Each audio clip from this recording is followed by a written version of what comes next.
आज तुम रोसई घरे चमकदार फ्रिज अच्छी हेले मु सही समय कुंभार जेतेबेले ना बिजुली थिला ना कौनसी मेसिन था तथापि मो घरर क्षीर 2 दिन जाए नष्ट हो नथिला।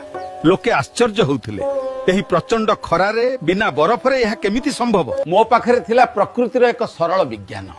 मु माटीर 2टी हांडी तयारी कली, गोटिए बड़ आ ता भितरे गोटिए छोट। 2 हांडी मझिरे थिबा खाली जगारे ओदाबाली भर्ती करदेली।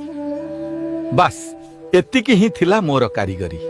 जेबे पवन एही ओदाबाली देईगला पानी बाष्प होई उड़ीगला आउ एही बाष्पीकरण जोगु भीतर हांडी बरफ परी ठंडा होईगला। मते कौनसी कंप्रेसर के बिजुली दरकार नथिला, केवल माटी पानी आउ पवन, बस एतिकिरे काम तमाम। भितरे थिबा क्षीर दही आउ पनीपरिबा गरम दिन रे भी पूरा सतेज रहुथिला। माटी जेते ठंडा जीवन सेते सुरक्षित। यह कौनसी जादू नुहे, यह होची भारतर निजस्व माटीर फ्रिजरीज जहा धरित्री मार निश्वास रे चाले।